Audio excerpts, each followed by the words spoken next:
¿Qué tal? Bienvenidas, bienvenidos. Mi nombre es Salvador Leal y esto es Análisis Viva, un repaso breve de los acontecimientos que afectaron los mercados financieros durante la semana que termina y un vistazo a lo que viene en la semana que comienza.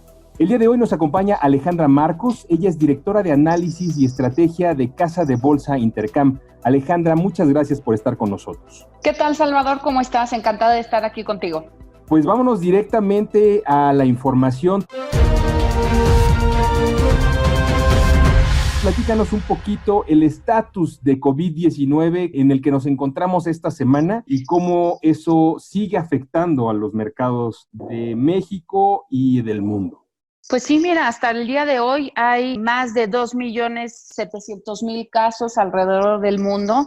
Estados Unidos sigue siendo el epicentro de la epidemia con más de 800.000 casos, particularmente en Nueva York, que es la ciudad que más contagios hay a nivel mundial. Pero lo importante aquí es decir que lo que estamos viendo en los últimos días, al margen de la volatilidad particular de cada una de las ciudades y de los países, es que las tasas vienen creciendo a tasas decrecientes. Es decir, que los nuevos contagios se están acelerando cada vez a un ritmo menor. Y sin duda, esta es una muy buena noticia porque al final de cuentas pareciera que el COVID-19 se está comportando muy similar a los patrones que hemos tenido de otras epidemias, en donde tenemos una aparición de casos, el aceleramiento de ellos, los nuevos casos de manera exponencial para alcanzar un pico y después descender. Pareciera que en las siguientes semanas lo que nos vamos a estar enfrentando es a este aplanamiento de las curvas, por lo menos en Estados Unidos y en las principales ciudades europeas, que ha tenido un impacto sin duda muy importante el tema del COVID-19. ¿Cómo comienza a verse o continúa viéndose el impacto en indicadores económicos de lo que ha provocado este cerrar de las economías, Alejandra?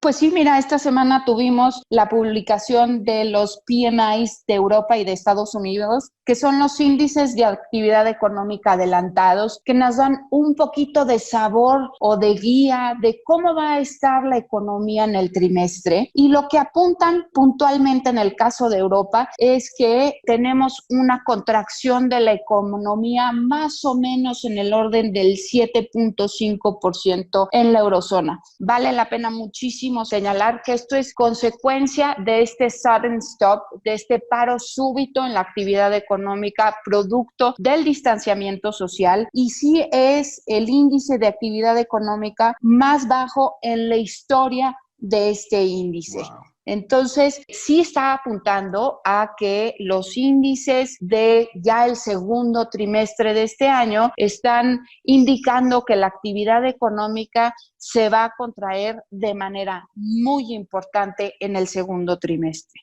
En el caso de Estados Unidos, apuntan a una contracción también históricamente bajo, más puntualmente en el caso de servicios, en donde pues todas las actividades no esenciales como la industria de restaurantes, la industria de turismo, son las más afectadas. El sector de servicios es el que cae en niveles históricamente bajos. Y en particular en el caso de Estados Unidos están apuntando a una contracción de la actividad económica más o menos del 11%. Wow. Hablando además de temas inéditos e históricos, esta semana vivimos un fenómeno que parecía verdaderamente sacado de un sueño relacionado con el petróleo. No quiero decir pesadilla, pero un escenario que jamás habíamos vivido, ¿no es así?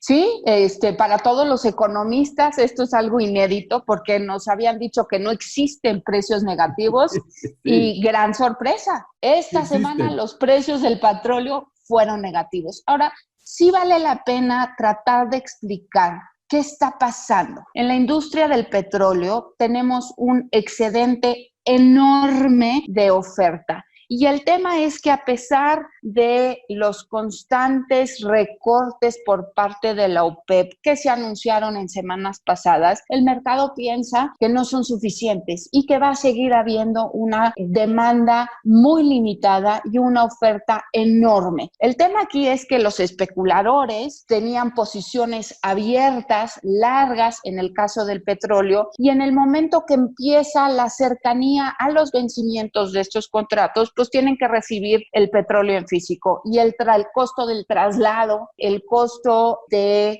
la entrega del petróleo, particularmente en Cushing en Estados Unidos, y tratar de moverlo y de desplazarlo, es lo que originó a final de cuentas esta caída en terreno negativo en el precio del petróleo. Algo nunca visto, pero que me parece también que obedece a condiciones de mercado especulativas, no tanto a que el petróleo ya nunca se va a usar. La realidad es que, aunque sabemos que en los próximos 20 o 30 años cada vez se va a utilizar menos esta fuente de energía, en los próximos años se va a seguir utilizando, y ello debería de contribuir a que hacia en el mediano y largo plazo veamos precios del petróleo pues más cercanos a lo que habíamos visto en los últimos meses, probablemente $30, $40.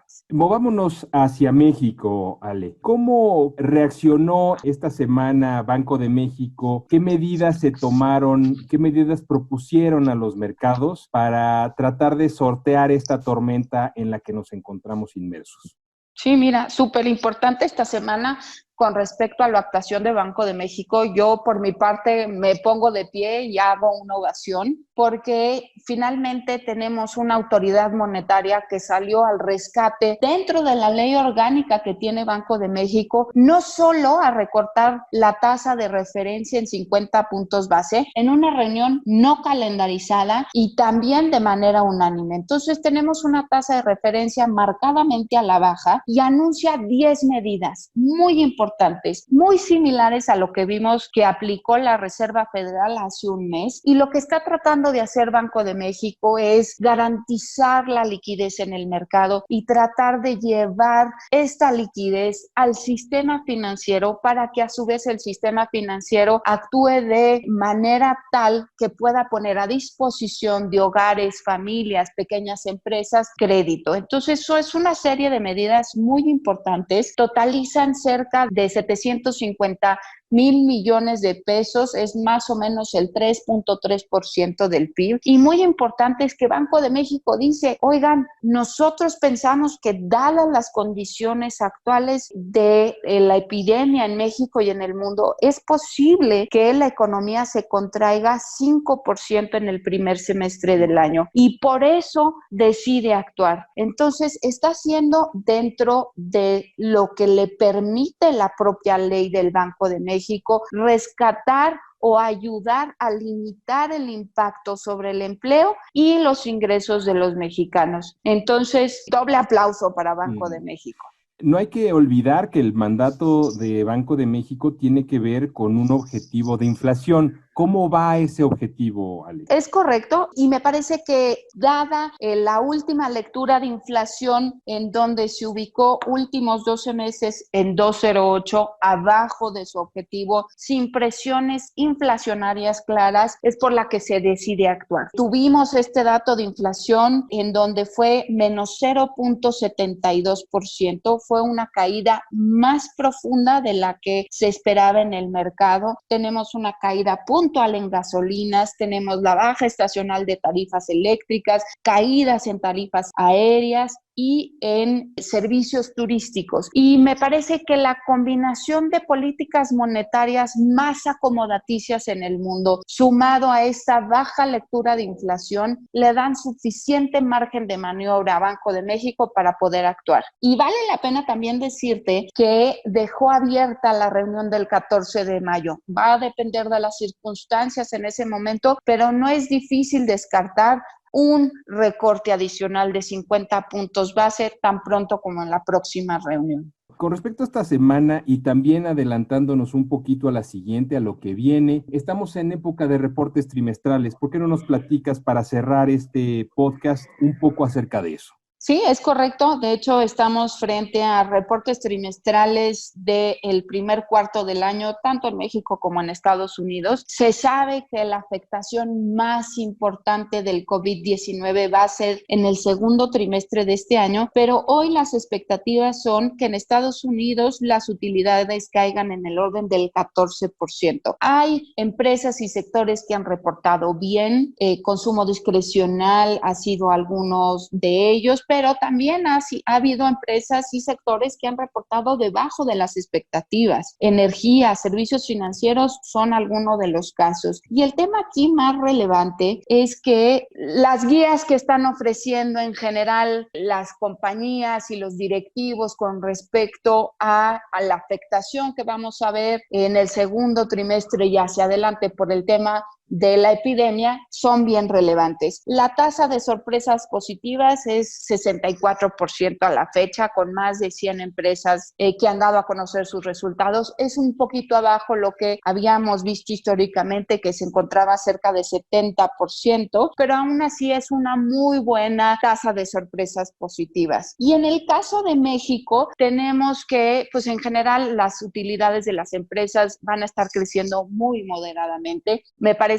que tanto a nivel ingresos como a nivel EBITDA van a estar registrando las tasas de crecimiento más bajas en los últimos años. Los sectores que vienen bien, autoservicios, alimentos, bebidas, pero tenemos sectores que van a estar francamente afectados, aeropuertos, aerolíneas, restaurantes, todo aquello que tenga que ver con el contacto social, y dado este paro súbito en la economía, van a tener afectaciones no nada más en el primer trimestre, sino en los siguientes. Creo que vale mucho la pena seguir muy de cerca estos reportes, porque pueden ser de una u otra manera el termómetro que los mercados pudieran seguir en las próximas semanas en la medida que se publique la información. Muchísimas gracias, Alejandra, de verdad, por acompañarnos con tu muy puntual análisis de la situación mundial, económica, financiera, el día de hoy aquí en Análisis Viva. Muchas gracias. Muchísimas gracias, encantada de estar con ustedes. Ella es Alejandra Marcos, directora de Análisis y Estrategia de Casa de Bolsa Intercam. Y a ustedes que nos escuchan también, muchas gracias. No olviden suscribirse a nuestro podcast en las distintas plataformas que tenemos disponibles y compartirlo con todos sus contactos. Análisis Viva es una producción de la Bolsa Institucional de Valores.